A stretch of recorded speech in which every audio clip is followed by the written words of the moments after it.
Hello students, only for came classes की online platform पर आपका स्वागत है, अभिनंदन है। जैसा कि हम बात कर लें तो हमने फर्स्ट पार्ट को क्लियर कर लिया है, जो कि हमारा एक मेजर पार्ट था। अब हमारा दूसरा पार्ट है, जो कि उसमें छोटा सा पार्ट है, केवल एक टॉपिक बचा हुआ है, रासायनिक अभिक्रियाओं के प्रकार। तो इस पर हम बात करने वाले हैं, रासायनिक अभिक्रियाओं के प्रकार पर। तो चलिए स्टार्ट करते हैं। स्टार्ट करने से पहले यदि आप मेरे चैनल पर नए हैं तो चैनल को सब्सक्राइब कर लें और ज़्यादा से ज़्यादा लोगों में शेयर कर दें, ताकि हम मोटिवेट हों, आपको ज़्यादा से ज़्यादा कंटेंट देने की कोशिश करें। और बेल आइकन को जरूर प्रेस कर लें, ताकि आने वाली हर वीडियो की नोटिफिकेशन आपको जल्द से जल्द मिल सके। तो बिना कुछ देरी किए हुए स्टार्ट करते हैं। तो हमारी हेडिंग पड़ी हुई है रासायनिक अभिक्रियाओं के प्रकार। अब रासायनिक अभिक्रियाओं के प्रकार जो हमारे पास 7 प्रकार हैं, जो कि आपको दिख रहे होंगे। तो सबसे पहला जो हमारा प्रकार है वो क्या है? सबसे पहला प्रकार हमारा है संयोजन अभिक्रिया, जिसे हम इंग्लिश में बोलते हैं कंपोजिशन रिएक्शन। इसे हम योगात्मक अभिक्रिया भी बोल सकते हैं। दूसरा जो हमारा प्रकार है वो है वियोजन अभिक्रिया या अपघटन अभिक्रिया, जिसे हम इंग्लिश में बोलते हैं डिकम्पोजिशन रिएक्शन। फिर हमारा जो तीसरा प्रकार है, तीसरा प्रकार हमारा है विस्थापन अभिक्रिया। बिल्कुल ठीक सुन रहे हैं, विस्थापन अभिक्रिया, जिसे हम बोलते हैं डिस्प्लेसमेंट रिएक्शन। उसके बाद हमारा जो चौथा प्रकार है, चौथा हमारा प्रकार है द्विविस्थापन अभिक्रिया, जिसे हम इंग्लिश में बोलते हैं डबल डिस्प्लेसमेंट रिएक्शन। उसके बाद हमारा जो पांचवा प्रकार है ऊष्माक्षेपीय अभिक्रिया, जिसे हम बोलते हैं एंडोथर्मिक रिएक्शन। उसके बाद अपने हम छठे प्रकार की तरफ बढ़ते हैं। छठा प्रकार हमारा है ऊष्मा शोषीय अभिक्रिया। बिल्कुल ठीक सुन रहे हैं, ऊष्मा शोषीय अभिक्रिया, जिसे हम बोलते हैं एक्सोथर्मिक रिएक्शन। उसके बाद अपने लास्ट टाइप की बात करते हैं। लास्ट टाइप हमारा है उपचयन और अपचयन अभिक्रिया। बिल्कुल ठीक सुन रहे हैं, उपचयन और अपचयन अभिक्रिया, जिसे हम बोलते हैं ऑक्सीडेशन एंड रिडक्शन रिएक्शन। तो उपचयन को हम ऑक्सीकरण भी बोलते हैं। तो हमारे पास टोटल ये 7 प्रकार की रिएक्शन है। इन्हें हम एक एक करके स्टार्ट करेंगे। और तो चलिए अब हम बिना कुछ देरी किए हुए सबसे पहले प्रकार की बात करते हैं। तो सबसे पहला प्रकार है हमारा संयोजन अभिक्रिया। बिल्कुल ठीक सुन रहे हैं, हम संयोजन अभिक्रिया की बात करने वाले हैं। तो अगर सबसे पहले हम बात करते हैं कि जो संयोजन होता है उसका शाब्दिक अर्थ क्या होता है, मतलब जो वो शब्दों से बना है उसका अर्थ क्या होता है। तो जो संयोजन का शाब्दिक अर्थ होता है जुड़ना होता है। संयोजन का मतलब होता है जुड़ना। तो हम बोल सकते हैं जो संयोजन का शाब्दिक अर्थ है वो जुड़ना है। तो चलिए अब इसकी हम परिभाषा की बात करते हैं। तो सुनिएगा ध्यान से। जब किसी रासायनिक अभिक्रिया में 2 या 2 से अधिक पदार्थ, बिल्कुल ठीक सुन रहे हैं आप, 2 या 2 से अधिक पदार्थ मिलकर एक नए गुणधर्म वाले पदार्थ का निर्माण करते हैं, तो इसे हम संयोजन अभिक्रिया कहते हैं। क्या कहते हैं? संयोजन अभिक्रिया कहते हैं। तो जब क्या होता है, जब 2 या 2 से अधिक पदार्थ आपस में मिलकर एक नए पदार्थ का निर्माण करते हैं, तो उसे हम संयोजन अभिक्रिया कहते हैं। अब हम अपनी संयोजन अभिक्रिया को एक एग्जाम्पल से क्लियर करते हैं। मान लीजिए कि जब आप कॉलेज या स्कूल में नए नए एडमिशन लेते हैं, तो वहाँ पर हमें बहुत से साथी दिखाई देते हैं। तो उनमें से कुछ के हमें स्वभाव पसंद आ जाते हैं, जिनसे हमारी मित्रता हो जाती है। पहले जब हम कॉलेज में गए, नए नए थे, तब हम एक थे, फिर हमारी मित्रता हो गई तो हम क्या हो गए, 2 से 1 हो गए। तो इसी प्रकार हम इस एग्जाम्पल से बहुत अच्छे से क्लियर करते हैं। मान लीजिए जब हम कॉलेज में गए तो हम ए हैं, फिर हमारा दोस्त वहाँ मिला, साथी मिला, वो बी है। हमारे दोनों के बीच, ए और बी के बीच दोस्ती हो गई और हम दोनों ने मिलकर ए बी बन गए, मतलब एक हो गए। तो क्या बोल सकते हैं, जब 2 या 2 से अधिक पदार्थ मिलकर एक नए पदार्थ का निर्माण करते हैं, जिस तरह से ए और बी मिलकर ए बी का एक नए पदार्थ का निर्माण कर रहे हैं, तो हम बोल सकते हैं कि जब 2 या 2 से अधिक पदार्थ मिलकर एक नए गुणधर्म वाले पदार्थ का निर्माण करते हैं, तो उसी को हम संयोजन अभिक्रिया कहते हैं। संयोजन का मतलब जुड़ना होता है। ए और बी दोनों जुड़ रहे हैं और ए बी एक नए गुणधर्म वाले पदार्थ का निर्माण कर रहे हैं। तो उम्मीद करता हूं कि आपको संयोजन अभिक्रिया बहुत अच्छे से क्लियर हो चुकी होगी। अब इसके हम एग्जाम्पल की बात करते हैं कि आखिरकार इसके कौन कौन से उदाहरण हो सकते हैं। तो चलिए अब अपने एग्जाम्पल की बात कर लेते हैं। तो सबसे पहला एग्जाम्पल हमारा है जल का निर्माण। तो देखिएगा ध्यान से, यहाँ पर हमारे पास हाइड्रोजन है, यहाँ पर हमारे पास ऑक्सीजन है। दोनों अलग अलग तत्व हैं, दोनों अलग अलग अणु हैं। दोनों ने क्या किया, आपस में दोस्ती कर ली और एक नए गुणधर्म वाले पदार्थ जल का निर्माण कर दिया। तो बिल्कुल ठीक सुन रहे हैं, यहाँ से भी हमारा संयोजन अभिक्रिया क्लियर होता है कि जब दो या दो से अधिक पदार्थ मिलकर, जैसा कि दो या दो से अधिक पदार्थ हाइड्रोजन और ऑक्सीजन मिलकर एक नए गुणधर्म वाले पदार्थ का निर्माण करते हैं, तो नए गुणधर्म वाले पदार्थ जल का निर्माण कर रहे हैं। उसके बाद अपने हम दूसरे एग्जाम्पल की तरफ बढ़ते हैं। तो दूसरा एग्जाम्पल देखिएगा ध्यान से, कोयला हमारा होता है कार्बन, सी से इसे लिखते हैं, और दहन का मतलब होता है जलाना। तो क्या करेंगे, हम जलाएंगे, और जलाते किस में हैं, ऑक्सीजन में जलाते हैं। तो कार्बन को लिया मतलब कोयले को लिया, और कोयले को हमने किस में जलाया, ऑक्सीजन में जलाया। तो ऑक्सीजन में जब जलाया तो हमारे पास कार्बन डाइऑक्साइड गैस बनी। पहले हमारे पास कार्बन अकेला था, फिर उसने दोस्ती की, किससे दोस्ती की, ऑक्सीजन से दोस्ती की, और एक नए गुणधर्म वाले पदार्थ CO2 का निर्माण कर दिया। तो यहाँ से भी हमारी संयोजन अभिक्रिया क्लियर होती है। उसके बाद अपने तीसरे एग्जाम्पल की बात करते हैं। बहुत ही इम्पोर्टेंट एग्जाम्पल है, इसको ध्यान में रखना, पेपर में आ सकता है। तो यहाँ पर देखिए, पहले हमारे पास CaO, इसे हम कैल्शियम ऑक्साइड बोलते हैं। ये हमारा बिना बुझा हुआ चूना होता है। इसमें जब हम जल डालते हैं, मतलब जब पानी डालते हैं, तो यह आपस में दोनों रिएक्शन करते हैं। उसके बाद जो हमें प्राप्त होता है वो बिना बुझा हुआ चूना प्राप्त होता है। तो ये बहुत ही इम्पोर्टेंट रिएक्शन है। पहले ये दोनों अलग अलग थे, फिर इन्होंने दोस्ती की, दोस्ती करने के बाद बुझा हुआ चूना प्राप्त हो गया। तो बिना बुझे हुए चूने से हम बुझा हुआ चूना प्राप्त करते हैं। तो ये बहुत ही इम्पोर्टेंट रिएक्शन है। तो यहाँ से उम्मीद करता हूँ कि आपको संयोजन अभिक्रिया क्लियर हो चुकी होगी कि आखिरकार संयोजन अभिक्रिया क्या है। तो हमारा पहला टाइप क्लियर हो चुका है, संयोजन अभिक्रिया। अब बात आती है कि जो संयोजन अभिक्रिया है उसमें से जो हमारे पास बोर्ड में कौन कौन से क्वेश्चन आने वाले हैं। तो देखिएगा ध्यान से, इसमें से हमारे पास टोटल 3 क्वेश्चन बनते हैं जो आपके बोर्ड पर दिख रहे होंगे। इनका आप स्क्रीनशॉट ले लीजिए। तो अब हम अपने दूसरे प्रकार की बात करते हैं। तो दूसरा प्रकार हमारा है वियोजन अभिक्रिया। जैसा कि आप देख रहे होंगे कि बोर्ड पर हेडिंग पड़ी हुई है वियोजन अभिक्रिया। अब बात आती है कि जो वियोजन होता है उसका शाब्दिक अर्थ क्या होता है। तो वियोजन के अगर शाब्दिक अर्थ की बात करते हैं तो टूटना होता है। क्या होता है, टूटना होता है। बिल्कुल ठीक सुन रहे हैं आप, वियोजन का शाब्दिक अर्थ टूटना होता है।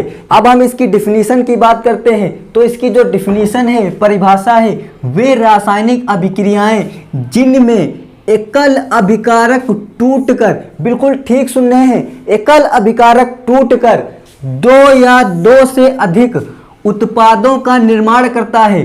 2 या 2 से अधिक उत्पादों का निर्माण करता है। क्या, एकल अभिकारक टूटकर, एक अभिकारक टूटकर 2 या 2 से अधिक उत्पादों का निर्माण करता है। और इसी को हम क्या बोलते हैं, वियोजन अभिक्रिया बोलते हैं। वियोजन अभिक्रिया कहलाती है। तो बिल्कुल ठीक प्रकार से क्लियर हो चुका होगा कि वियोजन अभिक्रिया क्या है। इसे और अच्छे से क्लियर करने के लिए हम एक एग्जाम्पल लेते हैं। मान लीजिए कि सोहन और मोहन दो एक घनिष्ठ मित्र हैं। उन दोनों के बीच बहुत घनिष्ठता है। उनमें किसी तीसरे की नजर लग गई, कोई तीसरा कारक आ गया और उन दोनों की दोस्ती, उन दोनों की मित्रता टूट गई।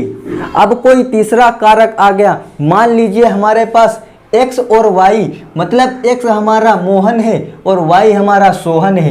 इन दोनों में बहुत घनिष्ठता है, ये दोनों एक हैं। अब इनमें कोई तीसरा कारक आ गया, किसी तीसरे की नजर लग गई और ये टूटकर X और Y अलग अलग हो गए। अब किसी तीसरे की हमने बोला नजर लग गई, कोई तीसरा कारक आ गया। अब बात आती है कि आखिरकार वो तीसरा कारक कौन होगा। तो वो तीसरा कारक हमारा पहला ताप हो सकता है, दूसरा हमारा सूर्य का प्रकाश हो सकता है, तीसरा हमारा विद्युत धारा हो सकती है। इन्हीं तीनों कारकों की वजह से जो हमारी वियोजन अभिक्रिया होती है, तीन टाइप की होती हैं। अब इन्हीं तीनों टाइप को एक एक करके डिस्कस करते हैं। तो हमने बताया था कि कारक के आधार पर हमारी वियोजन अभिक्रिया तीन प्रकार की होती हैं। तो हमारी जो वियोजन अभिक्रिया के प्रकार होते हैं तीन प्रकार, बिल्कुल ठीक सुन रहे हैं आप, तीन प्रकार की हमारे पास वियोजन अभिक्रिया होती हैं। तो वियोजन अभिक्रिया के पहले प्रकार की जो हम बात करते हैं तो हमारा पहला प्रकार है तापी वियोजन। अब आखिरकार तापी वियोजन क्या होता है इसकी बात करते हैं।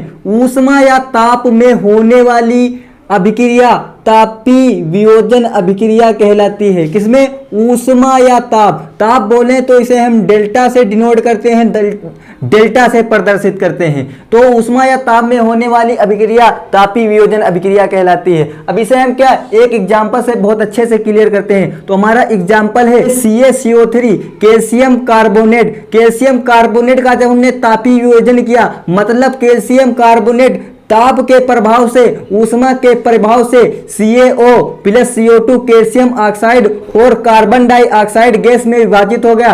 पहले हमारे पास CaCO3 एक अभिकारक था, उसके बाद एक कारक आया, वो कारक क्या है? ताप है। उसने कैल्शियम कार्बोनेट को दो उत्पादों में विभाजित कर दिया जो हमारे पास कैल्शियम ऑक्साइड और कार्बन डाइऑक्साइड है। तो आपको यहां से क्लियर हो चुका होगा कि ताप के प्रभाव से हमारा एक अभिकारक दो या दो से अधिक उत्पादों में विभाजित हो रहा है, तो इसे हम वियोजन या तापी वियोजन अभिक्रिया कहते हैं। तो इसी के साथ अपने दूसरे टाइप की तरफ बढ़ते हैं। तो दूसरा टाइप हमारा है प्रकाशी वियोजन। बिल्कुल ठीक सुन रहे हैं आप, सूर्य के प्रकाश में जो अभिक्रिया होती है उसे प्रकाशी वियोजन अभिक्रिया कहते हैं। तो इसकी डिफिनीशन की बात करते हैं। किसी रासायनिक अभिक्रिया में यौगिक का सूर्य के प्रकाश के प्रभाव से दो या दो से अधिक उत्पादों में विभाजित हो जाना प्रकाशी वियोजन अभिक्रिया कहलाती है। क्या कहलाती है?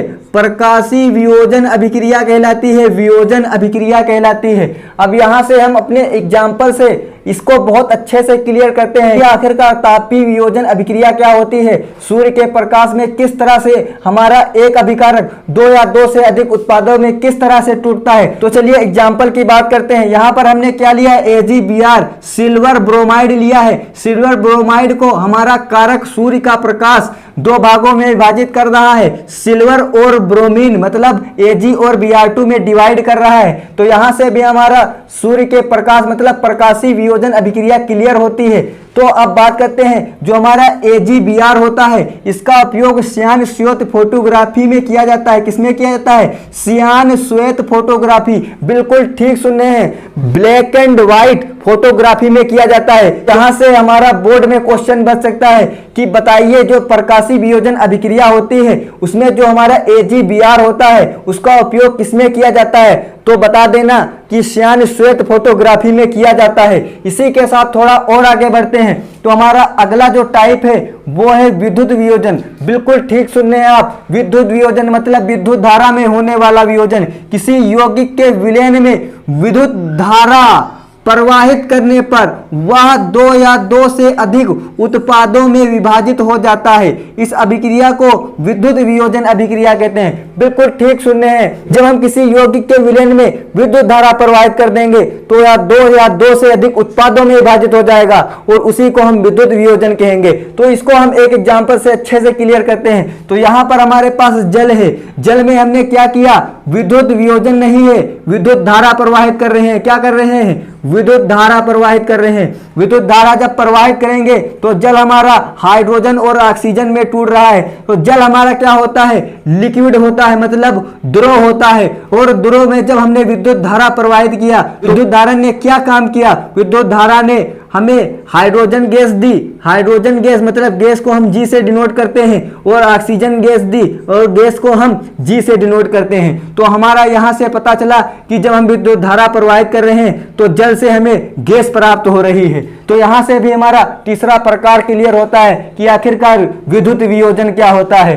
तो उम्मीद करता हूं कि आपको विद्युत वियोजन, प्रकाशीय वियोजन, तापीय वियोजन सभी टाइप अच्छे से समझ में आ चुके होंगे और यहाँ से हमारा वियोजन अभिक्रिया का प्रकार खत्म होता है। इसी के साथ अपने हम तीसरे टाइप की तरफ बढ़ेंगे, तो आप एक इसका बेहतरीन सा स्क्रीनशॉट ले लीजिए।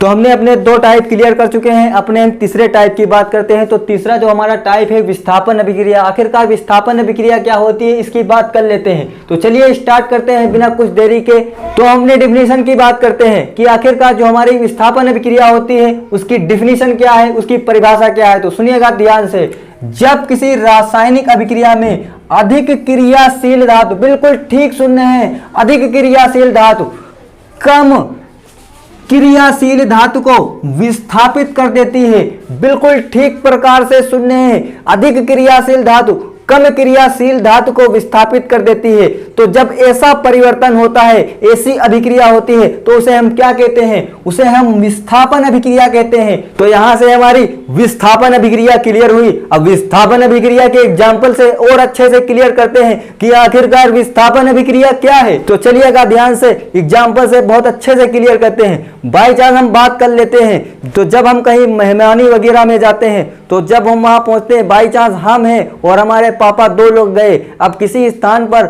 हम और हमारे पापा बैठे हैं, वहीं पर हमारे क्या चाचा साहब आ गए। तो चाचा साहब क्या हैं, बड़े हैं हमसे। तो हमारे भारत में क्या होता है, अतिथि सम्मान अतिथि सत्कार। तो हम उनके सम्मान में क्या होंगे, खड़े हो जाएंगे, तो वो हमारे स्थान पर बैठ जाएंगे। तो हम कमजोर थे, छोटे थे, तो हमें उठना पड़ा, हम विस्थापित हो गए और हमारे पापा और हमारे चाचा एक कुर्सी पर बैठ गए, मतलब वो सीट पर बैठ गए जो 2 लोग की सीट थी, उस सीट पर बैठ गए और हम विस्थापित हो गए, वहां से चले गए। तो इसी बात को इस एग्जाम्पल से और अच्छे से क्लियर करते हैं। बाई चांस हम बात कर लेते हैं, ये हमारे पापा जी हैं और ये हैं, एक सीट है, उस सीट पर हम दोनों लोग बैठे हुए हैं। उसके बाद हमारे क्या आ गए, चाचा साहब आ गए। चाचा साहब जो हमारे आ गए, तो हम उनके सत्कार और सम्मान में क्या करेंगे, खड़े हो जाएंगे और वो हमारी सीट पर बैठ जाएंगे, मतलब हम विस्थापित हो जाएंगे। तो चाचा और पापा मतलब ए और सी एक कुर्सी पर बैठ जाएंगे। तो जैसा कि आपको दिख रहा होगा, ए और एक कुर्सी पर बैठ गए और हम विस्थापित हो गए, दूसरी कुर्सी पर चले गए। तो हम क्या थे, दुर्बल थे, हाँ, तो हमारा त्याग हो गया, विस्थापन हो गया और परबल परबल दोनों एक पर चले गए। तो यहाँ पर परबल परबल दोनों एक पर आ गए, दुर्बल का त्याग हो गया। तो यहीं से हमारी विस्थापन अभिक्रिया बहुत अच्छे से क्लियर होती है कि अधिक क्रियाशील तत्व कम क्रियाशील तत्व को जब विस्थापित कर देता है, तो उसी को हम विस्थापन अभिक्रिया कहते हैं। बिल्कुल ठीक से क्लियर हो चुका है। एक इसका आप स्क्रीनशॉट ले लीजिए ताकि नोट्स बनाने में आसानी हो सके। अब इसके हम एग्जाम्पल की बात करते हैं ताकि क्लियरिटी और आ जाए हमारे कॉन्सेप्ट में।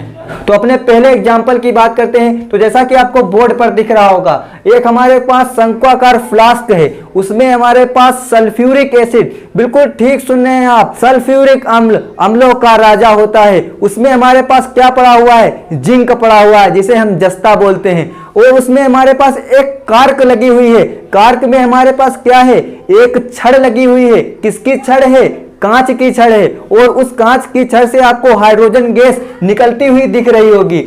तो यहां से हमारे पास क्या हुआ, जो हमारा जस्ता होता है ज्यादा क्रियाशील होता है, वो क्या करेगा, सल्फ्यूरिक एसिड से हाइड्रोजन को विस्थापित कर देगा, क्योंकि जो हाइड्रोजन होता है कम क्रियाशील होता है। तो मतलब जस्ता ज्यादा क्रियाशील था, हाइड्रोजन कम क्रियाशील था। जस्ते ने सल्फ्यूरिक एसिड से हाइड्रोजन को विस्थापित कर दिया और अपना स्थान ले लिया, मतलब जिंक सल्फेट का निर्माण कर दिया। तो ध्यान से देखिएगा, सबसे पहले हमारे पास सल्फ्यूरिक एसिड जिसका मॉलिक्यूलर फार्मूला H2SO4 होता है, उसमें हमारे पास जस्ते के कुछ दाने पड़े हुए हैं। जस्ता क्या होता है, ज्यादा क्रियाशील होता है। क्या होता है, क्रियाशील ज्यादा होता है। क्या होता है, ज्यादा क्रियाशील, मतलब क्रियाशील ज्यादा है। तो ये क्या करेगा, हाइड्रोजन को स्थापित कर देगा, क्योंकि क्या है, हाइड्रोजन कम क्रियाशील है।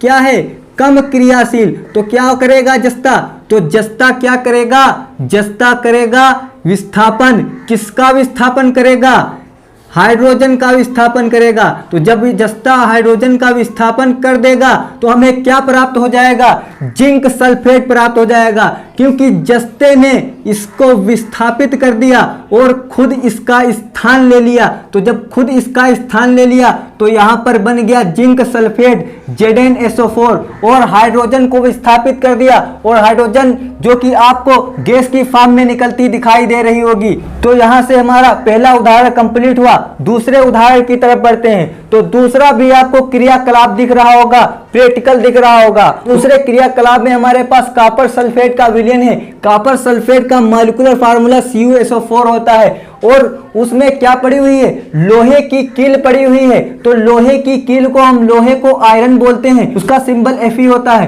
तो जो हमारा Fe होता है, आयरन होता है, ज्यादा क्रियाशील होता है। क्या होता है? ज्यादा क्रियाशील होता है। तो जब ज्यादा क्रियाशील होगा तो क्या करेगा, ये कम क्रियाशील को विस्थापित कर देगा। तो और कम क्रियाशील हमारा क्या है, कॉपर हमारा कम क्रियाशील है। क्या है? कम क्रियाशील। तो जब यह कम क्रियाशील है और आयरन ज्यादा क्रियाशील है, आयरन जब ज्यादा क्रियाशील है तो कम क्रियाशील मतलब कॉपर को विस्थापित कर देगा। तो कॉपर को जब विस्थापित कर देगा तो इस जगह पर, जब विस्थापित कर देगा तो इस जगह पर कॉपर के स्थान पर Fe अपना स्थान ले लेगा। जब Fe अपना स्थान ले लेगा तो FeSO4 फेरस सल्फेट का निर्माण कर देगा और कॉपर को विस्थापित कर देगा। यहां से हमारा एक और एग्जाम्पल क्लियर हुआ। तो आप एक इसका स्क्रीनशॉट ले लीजिए। तो हमने रासायनिक अभिक्रियाओं के प्रकार में अभी तक 3 प्रकार को बहुत अच्छे से क्लियर कर लिया है। अब हम अपने चौथे प्रकार की बात करते हैं कि आखिरकार चौथा प्रकार क्या है। तो बिल्कुल ठीक प्रकार से सुनने हैं, चौथे प्रकार की बात करने वाले हैं। और चौथा प्रकार है हमारा द्विविस्थापन अभिक्रिया। अब द्विविस्थापन अभिक्रिया क्या होती है, इस बात पर चर्चा करते हैं। तो इस बात को चर्चा करने के लिए हमने यहाँ पर डिफिनीशन को लिख दिया है। जब किसी रासायनिक अभिक्रिया में दो तत्वों परमाणुओं का आदान प्रदान होता है। बिल्कुल सही सुन रहे हैं आप। जब दो तत्वों का आदान या प्रदान होता है तो उसे ही हम क्या बोलते हैं, तो उसे ही हम द्विविस्थापन अभिक्रिया कहते हैं। बिल्कुल सही सुन रहे हैं, इसी को हम द्विविस्थापन अभिक्रिया कहते हैं। अब द्विविस्थापन अभिक्रिया की डिफिनीशन मतलब परिभाषा को जान लिया। अब इसको एक एग्जांपल से और अच्छे से क्लियर करते हैं ताकि कॉन्सेप्ट अच्छे से क्लियर हो जाए। तो सुनिएगा ध्यान से। अगर हम मान लेते हैं 2 कुर्सी हमारे पास इधर पड़ी हुई है, 2 कुर्सी हमारे पास इधर पड़ी हुई है। इन 2 कुर्सियों पर एक छोटा बालक और एक बड़ा बालक बैठा है, और इन दोनों कुर्सियों पर भी एक छोटा बालक और एक बड़ा बालक बैठा है। तो हम बात कर लेते हैं, इस कुर्सी से छोटा बालक इधर आ जाए और इस कुर्सी से बड़ा बालक इधर आ जाए।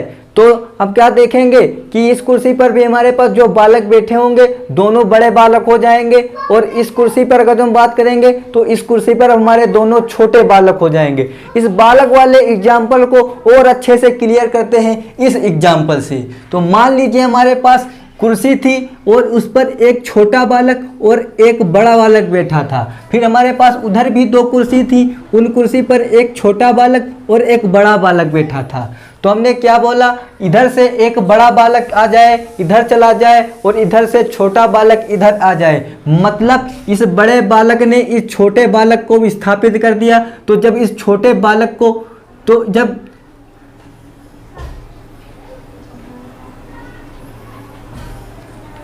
मतलब इस बड़े बालक ने इस छोटे बालक को विस्थापित कर दिया और इसका स्थान ले लिया। तो हम बोल सकते हैं जो छोटे बालक को विस्थापित कर दिया, इसका स्थान ले लिया, तो हमारे पास अब यहाँ पर दोनों बड़े बालक हो गए, मतलब BD हो गया। तो हम बोल सकते हैं कुर्सी पर हमारे दोनों बड़े बालक बैठे हैं और दोनों बड़े बालक BD हैं। इस छोटे बालक ने क्या किया, इस बड़े बालक को विस्थापित कर दिया, मतलब छोटा बालक इधर आ गया। अब जब छोटा बालक इधर आ गया और बड़ा बालक इधर चला गया, तो मतलब यहाँ पर अब हमारे पास दोनों क्या हो जाएंगे, छोटे बालक। तो यहाँ पर हमारे पास दोनों छोटे बालक AC दोनों छोटे बालक हो गए। तो यहाँ पर क्या हो रहा है, D ने A को विस्थापित कर दिया और A ने किसको स्थापित कर दिया, D को स्थापित कर दिया, और उनसे हमारे पास 2 अलग अलग प्रकार के क्या बन गए, कंपाउंड बन गए, यौगिक बन गए। और यहाँ पर 2 अलग अलग प्रकार के कंपाउंड बन गए। तो यहाँ पर हमारे पास क्या हो रहा है, आदान प्रदान हो रहा है। दोनों आपस में आदान प्रदान कह रहे हैं। एक बालक इधर जा रहा है और एक बालक इधर जा रहा है, दोनों एक्सचेंज कर रहे हैं, आदान प्रदान कर रहे हैं। तो जहां पर आदान प्रदान होता है तत्वों या परमाणुओं का, उसे ही हम क्या बोलते हैं, द्विविस्थापन अभिक्रिया बोलते हैं। और अच्छे से क्लियर करने के लिए हमारे पास कुछ और एग्जाम्पल हैं। जैसा कि हम बात कर ले, यहाँ पर हमारे पास HCl है,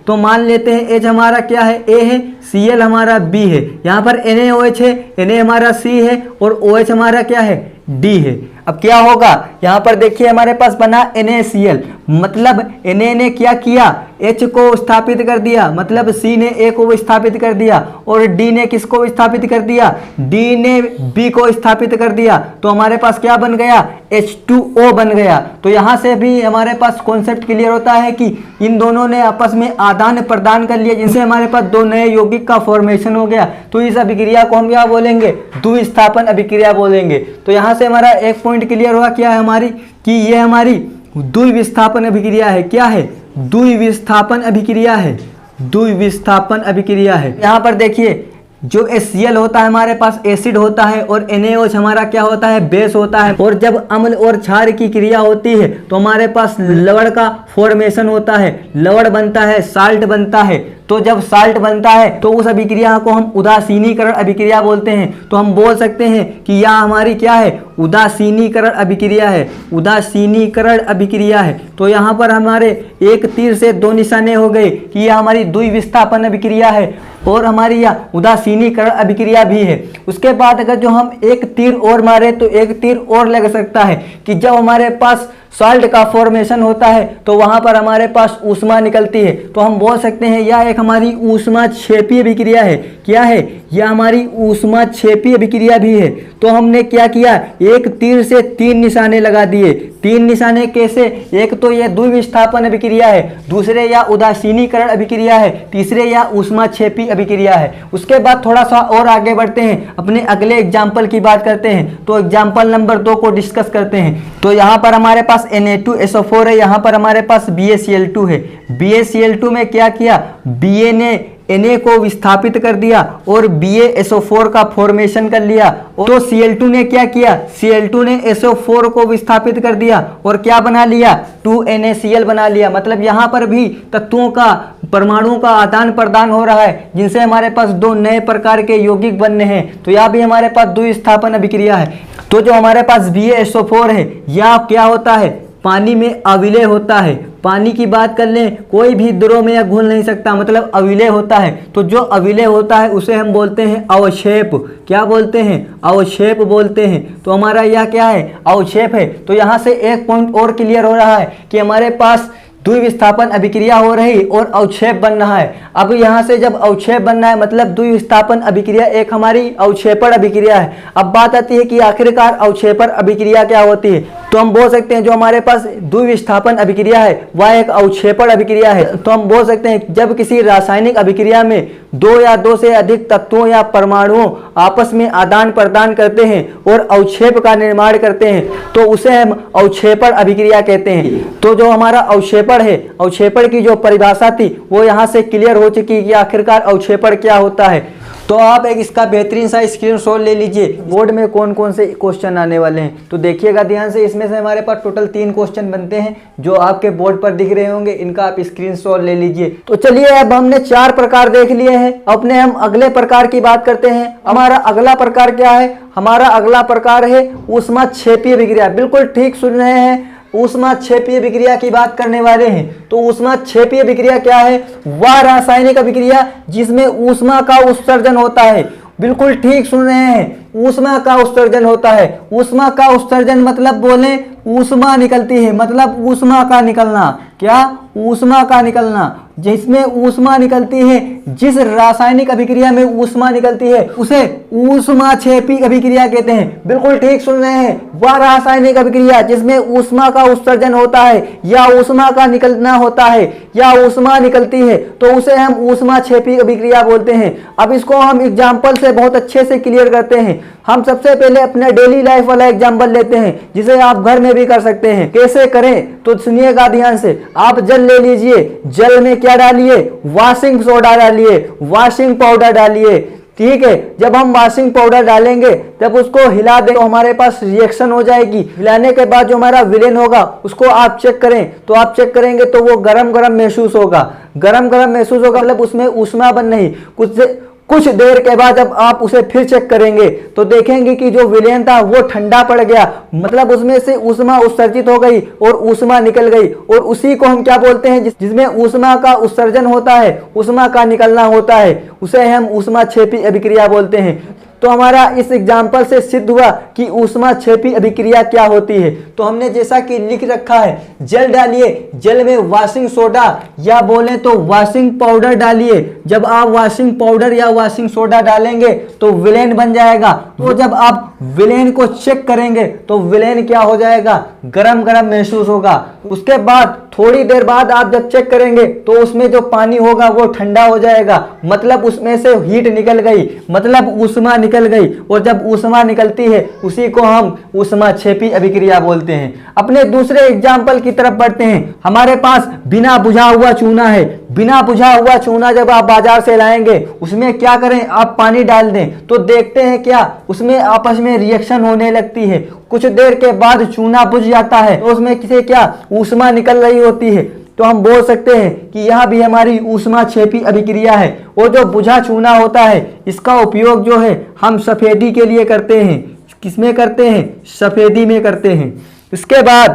उसके बाद अगले एग्जाम्पल की बात करते हैं। अगला एग्जाम्पल भी हमारा डेली लाइफ एग्जाम्पल है, श्वसन अभिक्रिया। बिल्कुल ठीक सुन रहे हैं, श्वसन अभिक्रिया। श्वसन में हम क्या करते हैं, ऑक्सीजन को ग्रहण करते हैं, कार्बन डाइऑक्साइड को निकालते हैं। तो हम बोल सकते हैं कि ग्लूकोज हमारे शरीर के अंदर होता है। जब हम ऑक्सीजन को ग्रहण करते हैं तो ऑक्सीजन ग्लूकोज के साथ रिएक्शन कर लेता है। जब ग्लूकोज के साथ रिएक्शन कर लेता है तो हमारे पास क्या होता है, कार्बन डाइऑक्साइड गैस निकलती है। और क्या निकलता है, जल उत्सर्जित होता है, जल का उत्सर्जन हो जाता है, जल को हम उत्सर्जित कर देते हैं और उसी के साथ हमारे शरीर से ऊष्मा भी निकलती है। तो हम बोल सकते हैं कि श्वसन क्रिया हमारी एक ऊष्माक्षेपी अभिक्रिया है। अब इस रिएक्शन की बात करते हैं तो इस रिएक्शन को हम बैलेंस करेंगे। ये हमारे पास बैलेंस रिएक्शन नहीं है तो यहाँ पर आप 6 लिख लीजिए और यहाँ पर भी आप 6 लिख लीजिए, यहाँ पर भी आप 6 लिख लीजिए। तो ये अब हमारी बैलेंस रिएक्शन हो गई है। अब आप एक इसका बेहतरीन सा स्क्रीनशॉट ले लीजिए। तो अभी तक हमने अपनी रासायनिक अभिक्रिया के प्रकार में 5 प्रकार को जान लिया है। अब इसी के साथ हम अपने अगले प्रकार की तरफ बढ़ते हैं। तो अगला प्रकार हमारा है ऊष्माशोषी अभिक्रिया। बिल्कुल ठीक सुन रहे हैं, ऊष्माशोषी अभिक्रिया। अब इसमें क्या होता है तो सुनिएगा ध्यान से, वह रासायनिक अभिक्रिया जिसमें ऊष्मा अवशोषित होती है। बिल्कुल ठीक सुन रहे हैं आप, जिसमें ऊष्मा क्या होती है, अवशोषित होती है, उसे ही हम क्या बोल सकते हैं, ऊष्माशोषी अभिक्रिया बोल सकते हैं। क्या बोल सकते हैं, ऊष्माशोषी अभिक्रिया बोल सकते हैं। तो बिल्कुल ठीक सुन रहे हैं, जिसमें ऊष्मा का अवशोषण होता है। जिसमें क्या होता है, ऊष्मा का अवशोषण होता है। बिल्कुल ठीक सुन रहे हैं आप, जिसमें ऊष्मा का अवशोषण होता है उसी को हम क्या बोलते हैं, ऊष्माशोषी अभिक्रिया बोलते हैं। अब इसे हम एग्जाम्पल से और अच्छे से क्लियर करते हैं ताकि जान सके कि ऊष्माशोषी अभिक्रिया क्या होती है। तो चलिएगा एग्जाम्पल को देखते हैं। हमारे पास नाइट्रस ऑक्साइड है, 2NO है। उसने क्या किया, रिएक्शन किया और क्या बन गया, हमारे पास नाइट्रोजन गैस बन गई और ऑक्सीजन गैस बन गई और माइनस ऊष्मा, मतलब ऊष्मा निकल रही है। तो यहां से हमने जान लिया कि हमारी ऊष्माशोषी अभिक्रिया क्या होती है, क्योंकि नाइट्रोजन जब 2 पार्ट में डिवाइड हो रहा है, जब नाइट्रोजन रिएक्शन कर रहा है तो हमारे पास नाइट्रोजन एकल उत्पाद है। तो यार एक फिर से क्लियर करें, तो इसे हम एक एग्जाम्पल से अच्छे से क्लियर करते हैं। तो हमारा एग्जाम्पल है, हमारे पास नाइट्रोजन ऑक्साइड है जो कि हमारे पास एकल अभिकारक है। जो रिएक्शन से जो हमारे पास एकल अभिकारक है, जो आपस में रिएक्शन से क्या कर रहा है, नाइट्रोजन जो कि हमारे पास एकल अभिकारक है, जो कि रिएक्शन करने से हमारे पास नाइट्रोजन और ऑक्सीजन में टूट रहा है और उसी के साथ हमारे पास ऊष्मा निकल रही है।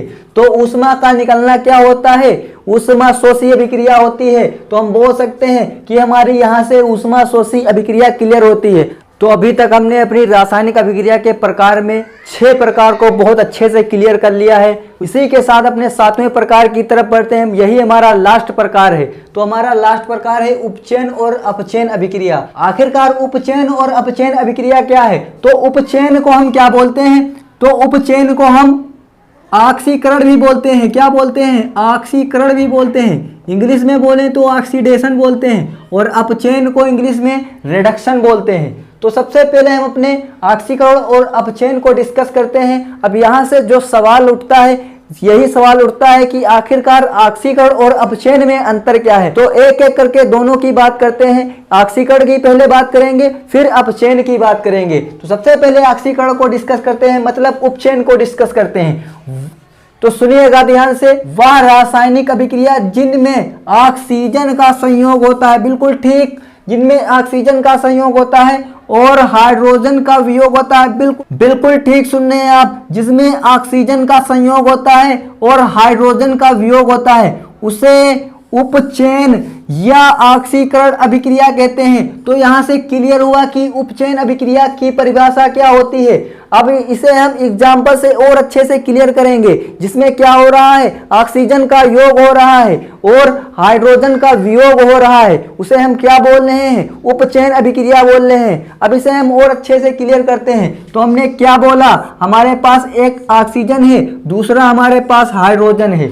तो हमने बोला है ऑक्सीजन का संयोग हो रहा है, मतलब ऑक्सीजन की वृद्धि हो रही। तो हम बोल सकते हैं ऑक्सीजन की क्या हो रही है, वृद्धि हो रही है। जब ऑक्सीजन की वृद्धि हो रही है तो दूसरे की क्या होगी, कमी होगी, मतलब हाइड्रोजन की कमी हो रही है। जिसमें ऑक्सीजन की वृद्धि और हाइड्रोजन की कमी हो, उसे ऑक्सीकरण अभिक्रिया बोलते हैं। दूसरे पॉइंट को क्लियर करते हैं। इसी में दूसरा पॉइंट की बात करते हैं। तो हमारे पास क्या है, ऑक्सीजन एक ऋण तत्व है। तो हम बोल सकते हैं कि ऋण तत्व की क्या हो रही है, ऋण तत्व की वृद्धि, ऋण तत्व की वृद्धि हो रही है। ऋण तत्व की क्या हो रही है, वृद्धि, ऋण तत्व की वृद्धि हो रही है। और धन तत्व की क्या हो रही है, धन तत्व की क्या हो रही है, धन तत्व की हो रही है, धन तत्व की कमी हो रही है। क्या हो रही है, धन तत्व की कमी और ऋण तत्व की वृद्धि। तो सुनिएगा ध्यान से, दो पॉइंट क्लियर हुए। तीसरे पॉइंट की बात करते हैं। तो जो हमारा ऑक्सीकरण अभिक्रिया होती है उसमें इलेक्ट्रॉन का त्याग होता है। तो हम बोल सकते हैं ऑक्सीकरण अभिक्रिया में इलेक्ट्रॉन का त्याग होता है। इलेक्ट्रॉन का त्यागना ऑक्सीकरण अभिक्रिया कहलाती है। तो यहाँ से हमारे तीनों पॉइंट क्लियर हुए और इन तीनों पॉइंट से हमारा ऑक्सीकरण बहुत अच्छे से क्लियर हुआ। अब इनके एग्जाम्पल की बात करते हैं, जिससे और क्लियरिटी आ जाएगी। तो देखिए, तो हमने क्या बोला, ऑक्सीजन का जुड़ना और हाइड्रोजन का निकलना क्या कहलाएगा, ऑक्सीकरण। तो यहाँ पर देखिए हमारे पास कार्बन है और कार्बन के साथ ऑक्सीजन जुड़ रहा है और CO2 बना रहे हैं। तो हमने बोला ऑक्सीजन का जुड़ना, तो यहाँ पर ऑक्सीजन का जुड़ना होगा तो ऑक्सीकरण अभिक्रिया होगी। तो दूसरे एग्जाम्पल की बात करते हैं। तो दूसरा एग्जाम्पल हमारे पास आपको साफ साफ दिख रहा होगा। हमारे पास मैग्नीशियम है और ऑक्सीजन है। मैग्नीशियम और ऑक्सीजन आपस में रिएक्शन कर रहे हैं तो MgO बन रहा है। तो यहाँ पर आपको दिख रहा होगा Mg के साथ ऑक्सीजन आ गया, मतलब ऑक्सीजन जुड़ रहा है। तो जिसमें ऑक्सीजन जुड़ता है वो क्या होती है, ऑक्सीकरण अभिक्रिया होती है। तो यहाँ पर हमारे पास दोनों एग्जाम्पल क्लियर हुए। तीसरा पॉइंट जो हमारा था, तीसरा पॉइंट क्या था, इलेक्ट्रॉन का त्यागना। इसे भी एक एग्जाम्पल से समझते हैं। मान लीजिए हमारे पास कोई धातु है और धातु से क्या होगा, जब इलेक्ट्रॉन निकल जाएगा तो उसमें प्रोटॉन बचेंगे, तो उस पर पॉजिटिव आ जाएगा और इलेक्ट्रॉन निकल रहा है तो इलेक्ट्रॉन का त्यागना ऑक्सीकरण अभिक्रिया हो गई। तो यहाँ से हमारा ऑक्सीकरण मतलब उपचयन बहुत अच्छे से क्लियर हो चुका होगा। आप एक इसका बेहतरीन सा स्क्रीनशॉट ले लीजिए। तो हमने ऑक्सीकरण को जान लिया है। अब हम अपचयन को जानेंगे कि आखिरकार अपचयन क्या होता है। तो बिल्कुल ठीक सुन रहे हैं आप, वह रासायनिक अभिक्रिया जिनमें ऑक्सीजन का वियोग होता है और वियोग का मतलब क्या होता है, टूटना, मतलब ऑक्सीजन का निकलना। बोल सकते हैं हम क्या, टूटना होता है। और हाइड्रोजन का संयोग होता है, मतलब संयोग का जुड़ना होता है। बिल्कुल ठीक सुन रहे हैं, ऑक्सीजन का टूटना और हाइड्रोजन का जुड़ना क्या कहलाता है, अपचयन कहलाता है। तो उसे ही हम क्या बोलेंगे, अपचयन अभिक्रिया बोलेंगे। जिसमें ऑक्सीजन का वियोग होता है और हाइड्रोजन का संयोग होता है उसे अपचयन अभिक्रिया बोलते हैं। क्या बोलते हैं, अपचयन अभिक्रिया बोलते हैं। तो इसे ही हम अपने एग्जाम्पल से क्लियर करते हैं। तो यहाँ पर क्या होता है, अपचयन में ऑक्सीकरण का जस्ट अपोजिट हो रहा है। तो इसमें क्या हो रहा है, हाइड्रोजन का संयोग हो रहा है, मतलब हाइड्रोजन क्या हो रहा है, जुड़ रहा है तो हम बोल सकते हैं जुड़ने का मतलब होता है वृद्धि, तो हम बोल सकते हैं हाइड्रोजन की वृद्धि हो रही है। तो जिसमें हाइड्रोजन की वृद्धि होगी उसमें ऑक्सीजन की क्या हो जाएगी, कमी हो जाएगी, और ऑक्सीजन का क्या होगा, ऑक्सीजन का वियोग होगा। तो हम बोल सकते हैं ऑक्सीजन का क्या हो रहा है, वियोग हो रहा है। दूसरे पॉइंट की बात करते हैं तो यह भी अपोजिट हो जाएगा, ऋण तत्वों की क्या हो जाएगी, कमी, क्योंकि ऑक्सीजन ऋण तत्व है तो चेन में इसका क्या होगा, इसकी कमी हो जाएगी। जब इसकी कमी हो रही है तो हाइड्रोजन की क्या होगी, जस्ट अपोजिट, मतलब वृद्धि होगी। अब तीसरा पॉइंट क्या है, तीसरा पॉइंट है इलेक्ट्रॉन का त्यागना। तो इलेक्ट्रॉन का त्याग नहीं होगा आप चेन में, इलेक्ट्रॉन का जुड़ना होगा आप चेन में। बिल्कुल ठीक, इलेक्ट्रॉन का जुड़ना होगा, इलेक्ट्रॉन जुड़ रहा है। तो हमने यहां से क्लियर किया कि अब चेन क्या है, लेकिन कॉन्सेप्ट को और अच्छे से क्लियर करते हैं। जहां पर दो एग्जाम्पल हमने लिए हैं तो हमने क्या पढ़ रखा है कि हाइड्रोजन जुड़ता है, ऑक्सीजन निकलता है। तो यहाँ पर देखिए ऑक्सीजन क्या है, निकल रहा है, मतलब वियोग हो रहा है। यहाँ पर हमारे पास 2 MgO है, 2 MgO से हमारे पास 2 Mg और O2 बन रहा है। तो यहाँ से क्या हो रहा है, ऑक्सीजन निकल रहा है, उसे ही हम अपचयन अभिक्रिया बोलते हैं। दूसरे एग्जाम्पल की बात करते हैं तो यहाँ पर हमारे पास H2 है और यहाँ पर हमारे पास I2 है और यहाँ पर हमारे पास 2HI बन रहा है, मतलब हाइड्रोजन जुड़ रहा है। और जिस अभिक्रिया में हाइड्रोजन जुड़ता है और ऑक्सीजन निकलता है उसे ही हम अपचयन अभिक्रिया बोलते हैं। तो उम्मीद करता हूँ क्लियर हो चुका होगा। तो आप एक इसका बेहतरीन सा स्क्रीनशॉट ले लीजिए। तो हमारा ऑक्सीकरण और अपचयन क्लियर हो चुका है। अब यहाँ से हमारा पहला ही सवाल था कि ऑक्सीकरण और अपचयन में अंतर क्या होता है। तो यहाँ से क्वेश्चन यही था जो एग्जाम आप पॉइंट वो इंपॉर्टेंट है, ऑक्सीकरण और अपचयन में अंतर। तो यहाँ पर आपको साफ साफ दिख रहा होगा कि ऑक्सीकरण और अपचयन में अंतर क्या होता है। तो यहाँ पर हमारे पास टोटल 5 पॉइंट हैं और इन 5 पॉइंटों को हमने ऑक्सीकरण और अपचयन में बहुत अच्छे से क्लियर कर लिया है। तो ये पांचों के पांचों पॉइंट आपको बहुत अच्छे से क्लियर हैं। तो इनका आप केवल और केवल स्क्रीनशॉट ले लीजिए। तो चलिए अपने हम नए टॉपिक की बात करते हैं। हम ऑक्सीकरण और अपचयन और उसमें होने वाले अंतर को क्लियर कर लिया है। हमारा जो अगला टॉपिक है रेडॉक्स या अपोपचयन अभिक्रिया। बिल्कुल ठीक सुन रहे हैं, रेडॉक्स या अपोपचयन अभिक्रिया। अपोपचयन अभिक्रिया को हम इंग्लिश में रेडॉक्स अभिक्रिया बोलते हैं। अब रेडॉक्स अभिक्रिया क्या होती है इसकी बात करने वाले हैं। तो रेडॉक्स अभिक्रिया की जो बात करते हैं तो वह अभिक्रिया जिसमें ऑक्सीकरण और अपचयन साथ साथ चलता है। बिल्कुल ठीक, जिसमें ऑक्सीकरण और अपचयन दोनों साथ साथ चलेंगे उसी को हम रेडॉक्स अभिक्रिया कहलाती है। वही हमारी रेडॉक्स अभिक्रिया कहलाएगी, उसी को हम रेडॉक्स अभिक्रिया बोलेंगे। तो अपने हम रेडॉक्स अभिक्रिया के टॉपिक को और अच्छे से क्लियर करने के लिए बहुत बेहतरीन सा एग्जाम्पल लेकर आए हैं। एग्जाम्पल की कुछ बात करते हैं तो यहां पर देखिएगा ध्यान से। हमारे पास कॉपर ऑक्साइड है। कॉपर ऑक्साइड का क्या हो रहा है, कॉपर ऑक्साइड का रिडक्शन बोले तो अपचयन हो रहा है, क्योंकि रिडक्शन उसी को बोलते हैं जिसमें रिमूवल ऑफ ऑक्सीजन होता है, मतलब ऑक्सीजन का वियोग होता है। तो हम बोल सकते हैं CuO का Cu में क्या हो रहा है, अपचयन हो रहा है। क्या हो रहा है, अपचयन हो रहा है।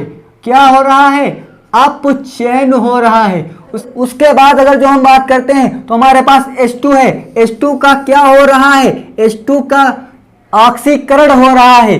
कैसे हो रहा है, क्योंकि H2 में हमारे पास ऑक्सीजन जुड़ रहा है। तो ऑक्सीकरण उसी को कहते हैं जिसमें ऑक्सीजन का संयोग होता है। तो हम बोल सकते हैं H2 का H2O में ऑक्सीकरण हो रहा है। क्या हो रहा है, ऑक्सीकरण हो रहा है। तो यहां से रेडॉक्स क्लियर होता है। लेकिन वो भी पदार्थ हमारा ऑक्सीकरण करता है उसे हम क्या बोलते हैं, अपचायक बोलते हैं। तो हम बोल सकते हैं H2 का H2O में ऑक्सीकरण हो रहा है तो H2 हमारा क्या है, अपचायक। उसके बाद अगर जो हम बात करते हैं CuO का Cu में क्या हो रहा है, अपचयन हो रहा है। और जिन पदार्थों का अपचयन होता है उनको हम क्या कहते हैं, ऑक्सीकारक कहते हैं। क्या कहते हैं, ऑक्सीकारक। तो CuO का Cu में क्या हो रहा है, अपचयन। तो CuO हमारा क्या है, ऑक्सीकारक है। क्या है, ऑक्सीकारक है। तो यहां से आपको अपचायक और ऑक्सीकारक भी क्लियर हो चुका होगा। तो हमने यहां पर लिख भी दिया है जिन पदार्थों का अपचयन होता है उन्हें हम क्या कहते हैं, ऑक्सीकारक कहते हैं। और उसके बाद अपचायक, जिन पदार्थों का ऑक्सीकरण होता है उन्हें हम क्या कहते हैं, उन्हें हम अपचायक कहते हैं। बिल्कुल ठीक सुन रहे हैं आप, जिन पदार्थों का ऑक्सीकरण होता है उन्हें अपचायक कहते हैं और जिन पदार्थों का अपचयन होता है उन्हें ऑक्सीकारक कहते हैं। तो रेडॉक्स के साथ साथ हमारा ऑक्सीकरण और अपचायक भी क्लियर हो चुका है। तो उम्मीद करता हूं आपको समझ में आ चुका होगा। आप एक इसका बेहतरीन सा स्क्रीनशॉट ले लीजिए। तो हमने ऑक्सीकरण और अपचयन के साथ साथ हमने रेडॉक्स को जान लिया कि आखिरकार रेडॉक्स अभिक्रिया क्या होती है। अब उसके बाद जो हमारा अगला टॉपिक है ऑक्सीकरण अपचयन से रिलेटेड, जो हमारा है ऑक्सीकरण के प्रभाव। बिल्कुल ठीक सुन रहे हैं आप, ऑक्सीकरण के प्रभाव। तो ऑक्सीकरण के प्रभाव में सबसे पहली जो हमारी हेडिंग है, सबसे पहला जो हमारा टॉपिक है संक्षारण है। बिल्कुल ठीक, क्रोजन है। क्रोजन की अगर जो हम बात कर ले, क्रोजन का मतलब होता है खराब होना, संक्षारित होना। तो चलिए स्टार्ट करते हैं बिना कुछ देरी के।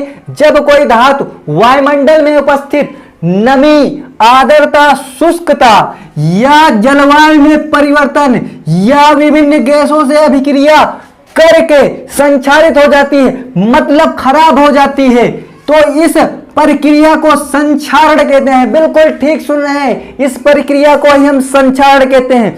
तो संक्षारण को हमने जान लिया है। जैसा कि आपको यहां पर एक एग्जाम्पल दिख रहा होगा, एक हमारे पास चैन है जिसमें जानवर बांधे जाते हैं, जानवर वाली चैन है जो पहले चमकदार थी, वो बाद में वायु, नमी, आर्द्रता के संपर्क में आ गई होगी, जिस पर उस पर लाल लाल परत जम गई है, जिस पर क्रोजन हो गया, मतलब उसका संक्षारण हो गया है। संक्षारण से उस पर मोटी परत लग गई है। उस मोटी परत को केरोड बोलते हैं, जो आपको लाल लाल भूरी टाइप की परत दिख रही होगी। तो क्या होगा, पहले हमारे पास लोहे की चैन होगी।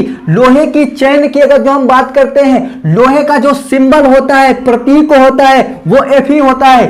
वो चैन वायु और जल के संपर्क में आ गई। वायु बोले तो O2, ऑक्सीजन, जल बोले तो H2O, इन दोनों के संपर्क में आ गई, जिससे उसका संक्षारण हो गया, मतलब उस पर भूरी सी परत लग गई, मतलब लोहे पर भूरे रंग की परत आ गई, मतलब चैन पर भूरे रंग की परत जमा हो चुकी है। अब क्या बोले, जो परत होती है उसे क्या कहते हैं, Fe2O3 dot XH2O, iron oxide. इसी को हम जंग मतलब रस्ट बोलते हैं और इसी को रस्ट मतलब हम केरोड बोलते हैं। तो केरोड जमा हो चुका है। तो यहां से हमारा एग्जाम्पल से क्लियर हुआ कि संक्षारण क्या होता है। जब धातु हमारी वायु, नमी, आर्द्रता के संपर्क में आती है तो संक्षारित हो जाती है, मतलब खराब हो जाती है। अब बात आती है कि आखिरकार हम बचाव कैसे करेंगे, हमारी जो धातुएं होती हैं, हमारी जो चीजें होती हैं वो खराब ना हो, तो उन्हें हमें वायु और जल के संपर्क से बचाना है। अब बात आती है कि सर आखिरकार हम जल से तो उन्हें बचा लेंगे, तो वायु से कैसे बचाएंगे। तो इसके लिए हमारे पास बचाव के तरीके होते हैं। हाँ, तो हम बचाव के तरीकों की अगर जो बात करते हैं तो सबसे पहला तरीका हो सकता है पेंट करके। बिल्कुल सही सुनने हैं, जब हम पेंट कर देंगे तो हमारी जो धातु होगी ना वो वायु के संपर्क में आ पाएगी ना जल के संपर्क में आएगी, तो वह हमारी सुरक्षित रहेगी, मतलब हम संक्षारण से बचा सकते हैं। तो दूसरे अगर जो पॉइंट की बात करते हैं, दूसरे बचाव की बात करते हैं ऑयल या ग्रीस लगाकर। अगर जो हम ऑयल या ग्रीस लगा देंगे तब भी हम अपनी धातु को संक्षारित होने से बचा सकते हैं, मतलब आयरन को हम संक्षारित होने से बचा सकते। तो हमारे बचाव के दो तरीके क्लियर हो चुके हैं। अपने तीसरे तरीके की तरफ बढ़ते हैं। तो तीसरा तरीका हमारा क्या होता है, यशद लेपन। यशद लेपन को हम जस्तीकरण भी बोलते हैं। अब बात आती है कि आखिरकार यशद लेपन या जस्तीकरण है क्या। तो लोहे को जंग से बचाने के लिए एक परत चढ़ाई जाती है, इस प्रक्रिया को जस्तीकरण कहते हैं। बिल्कुल ठीक सुन रहे हैं आप, जब लोहे पर जिंक की परत चढ़ाई जाती है तो उसे हम संक्षारण से बचा सकते हैं और इस प्रक्रिया को क्या कहते हैं, जस्तीकरण कहते हैं। तो बचाव के हमारे पास टोटल 3 तरीके हैं। इन 3 तरीकों से है हम अपनी आयरन धातु को क्या कर सकते हैं, संक्षारण होने से बचा सकते हैं। तो एक आप इसका स्क्रीनशॉट ले लीजिए। तो हमने अभी तक अपने पहले एग्जाम्पल की बात कर ली है, लोहे पर जंग लगना, रस्टिंग ऑफ आयरन की बात कर चुके हैं। अब अपने दूसरे एग्जाम्पल की तरफ बढ़ते हैं, दूसरे उदाहरण की तरफ बढ़ते हैं। तो दूसरा उदाहरण हमारा क्या है, तांबा है, जो कि आपको एक पाइप दिख रहा होगा, उस पर क्या लग चुकी है, हरे रंग की परत लग चुकी है, तो आपको साफ साफ दिख रही है। तो हम बात कर लेते हैं तांबा। तांबा हमारा क्या है, बाहर है, उस पर क्या लग चुकी है, हरे रंग की परत लग चुकी है, क्योंकि यह कार्बन डाइऑक्साइड और जल के संपर्क और वायु के संपर्क में आ चुकी है। तो हमारा जो तांबे का पाइप है वो कार्बन डाइऑक्साइड, जल और वायु के संपर्क में आ गया है। उसके संपर्क में आने से क्या हो चुका है, उस पर हरे रंग की परत लग चुकी है। तो हम बोल सकते हैं तांबा था और उसने क्या किया, कार्बन डाइऑक्साइड, जल और वायु से अभिक्रिया कर ली और क्या बना लिया, CuOH का होल टू प्लस CuCO3, और इसी को हम बोलते हैं हरे रंग की परत। तो हमारे पास तांबे के पाइप पर हरे रंग की परत लग चुकी है। तो इसी के साथ हमारा दूसरा एग्जाम्पल भी क्लियर हुआ। तो हमने ऑक्सीकरण के प्रभाव में सबसे पहला प्रभाव संक्षारण को क्लियर कर लिया है। संक्षारण के बाद दूसरे प्रभाव की बात करते हैं। तो दूसरा हमारा प्रभाव है विकृत गंधिता, रेंसिडिटी। जैसा कि आप बिल्कुल ठीक सुन रहे हैं, हम रेंसिडिटी की बात करते हैं। अब रेंसिडिटी होती क्या है, इस बात पर चर्चा करते हैं। जब वसा युक्त या तेली खाद्य सामग्री ऑक्सीजन से क्रिया करके उपचयित हो जाती हैं। बिल्कुल ठीक सुन रहे हैं, जब हमारे पास वसा युक्त तेली खाद्य सामग्री मतलब घी से बनी वस्तुएं या तेल से बनी वस्तुएं ऑक्सीजन से क्रिया करके उपचयित हो जाती हैं। अब जब उपचयित हो जाएंगी तो उसमें होगा क्या, तो अगला जो पॉइंट है जिससे उनके स्वाद व गंध में परिवर्तन हो जाता है, इस प्रक्रिया को विकृत गंधिता कहते हैं। तो क्या होगा, उनके स्वाद व गंध में परिवर्तन हो जाएगा और इसी प्रक्रिया को हम क्या कहेंगे, विकृत गंधिता कहेंगे। विकृत गंधिता कहेंगे, गंधी गिर था तो इसको हम गंधिता कर देते हैं। तो हमारा विकृत गंधिता तो क्लियर हुआ। अब इसे हम जानेंगे कैसे कि विकृत गंधिता से हमारे जो तेली खाद्य सामग्री है उन पर प्रभाव क्या पड़ता है। तो सबसे पहले उदाहरण की बात करते हैं। अचार पर जंग लगना, मतलब अचार जो होता है वो तेल से बना होता है, उस पर जो फफूंद लग जाती है जिससे उसके स्वाद व गंध में परिवर्तन हो जाता है। तो यह भी हमारा क्या है, विकृत गंधिता मतलब रेंसिडिटी का उदाहरण है। दूसरे विकृत गंधिता के उदाहरण की बात करते हैं। चिप्स की थैलियों में नाइट्रोजन गैस भरी होती है। बिल्कुल ठीक सुन रहे हैं आप, चिप्स तो हमारे पास थोड़ी सी होती हैं, लेकिन पैकेट इतना भारी होता है। 20 रुपए 10 रुपए का पैकेट लेते हैं, लेकिन पैकेट तो भारी है, लेकिन चिप्स उसमें थोड़ी सी निकलती है। तो उसमें ज्यादा से ज्यादा नाइट्रोजन गैस भरी होती है। नाइट्रोजन गैस किस लिए भरते हैं, इसलिए भरते हैं कि वह ऑक्सीजन से क्रिया ना कर ले, और जब वो ऑक्सीजन से क्रिया कर लेगा चिप्स, तो उसका जो स्वाद है, गंध है, तो वो क्या हो जाएगा, खराब हो जाएगा, तो वो खाने योग्य नहीं रहेगा। इसलिए उसमें नाइट्रोजन गैस भरी जाती है। तो यहीं से हमारा रेंसिडिटी मतलब विकृत गंधिता क्लियर हुआ। तो इसका आप एक बेहतरीन सा स्क्रीनशॉट ले लीजिए। तो इसी के साथ आपका पहला चैप्टर खत्म हो चुका है, रासायनिक अभिक्रियाएं एवं समीकरण खत्म हो चुका है। तो दूसरा चैप्टर आपको कल शाम 8 बजे मिल जाएगा। दूसरा चैप्टर हमारा है अम्ल क्षार एवं लवण, ठीक है। उसके बाद बात कर लेते हैं। तो इस बात पर थोड़ा ध्यान दीजिएगा कि मेरे चैनल को ज़्यादा से ज़्यादा सपोर्ट कीजिए और ज़्यादा से ज़्यादा लोगों में फैलाएं, अपने भाई बंधुओं में फैलाएं और बोल दें कि विज्ञान की पाठशाला स्टार्ट हो चुकी है। तो ज़्यादा से ज़्यादा जब लोगों में शेयर करेंगे, इससे हम मोटिवेट होंगे और आपको ज़्यादा से ज़्यादा कंटेंट देने की कोशिश करेंगे। तो मिलते हैं कल 8 बजे एक नई सोच, एक नई उमंग के साथ। इसी के साथ आप सभी को धन्यवाद।